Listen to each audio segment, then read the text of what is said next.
So WKRP in Cincinnati, one of my favorite shows of all time. Absolutely love it.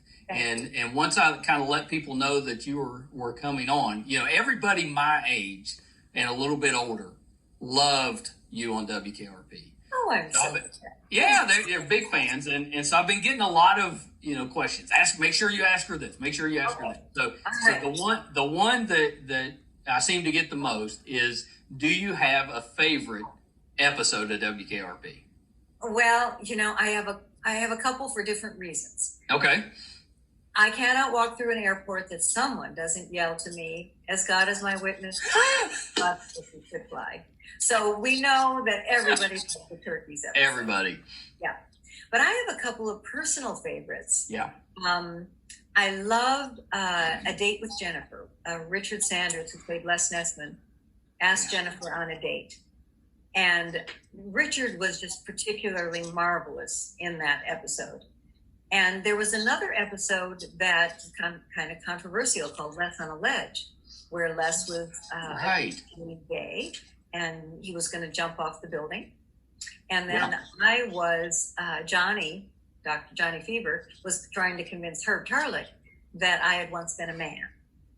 And that had gone through sex change. And some of the longest laughs we ever had on the show were the takes that Frank did to me before he said his line. We never could get to the line because the audience wouldn't stop laughing, and it was fabulous.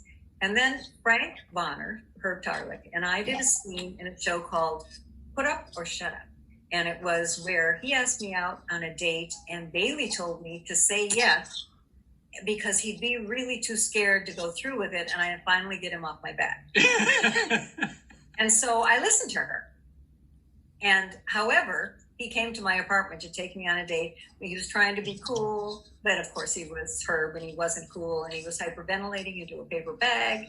And we just had this, Frank was brilliant. He was like poignant and funny and talented and amazing. And it was a whole scene just between the two of us that you rarely get in a half-hour comedy. Right. I have to say that when that show aired, Frank and I got fan letters from Steve Allen and Jack Lemmon. Oh, wow. Wow, thrilling. Yeah, you can't beat that. Yeah, I can't beat that. And I always loved doing the cold opening with Howard Hessman. I loved him drinking liquor from my shoe, one of my favorite moments. So I have some favorites. Yeah, and they're all so good. The episode on the ledge, I mean, that was kind of before its time. That type of subject matter. We tackled some stuff on the Who concert. We tackled, because it happened in Cincinnati. So there were some serious moments on WKRP. We got the Humanitas Award several years in a row. He would always, they'd say, write some slapstick stuff. And then Hugh, who is our creator, would write exactly the opposite because he just didn't want to hear from the suits. Right. Well, good for him. No, I remember the Who episode because it was such a funny show, but it would dive into some tough topics, and it would get you. Like you wouldn't be expecting it, and it would suddenly turn into kind of a sad moment or a bittersweet moment, and I think that's part of the reason that show is so loved. And it didn't get old. I mean, no, because the jokes came out of the show, not out of a joke.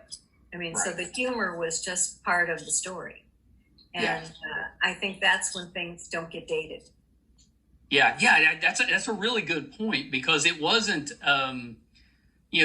Some shows are too obvious. The jokes are just kind of they smack you right in the face. And I never thought that with WKRP. It was it was just a group of people that they were just getting along, and just kind of interacting as the day went on, and the jokes just kind of happened.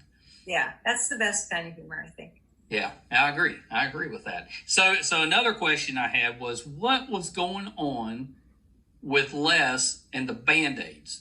Oh, this is a great story. During the pilot, one of the big lights above us fell down and hit Richard on the forehead, and he had to wear a big Band-Aid.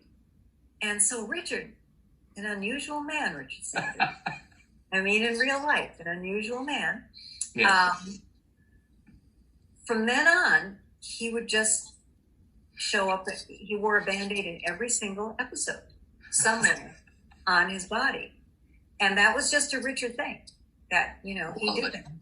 And so he had Les Nessman fan clubs. People would send pictures of themselves like with bandages all over him, like a mummy. And he just had this huge following of people in Band-Aids. Yeah. So I love that. I wanted to ask you because I remember people dressing up as him for Halloween. Oh, yeah. Yeah. With his bow tie and his little glasses. Yeah, because he was just, everybody knew that character. That was Les Nessman. Yeah.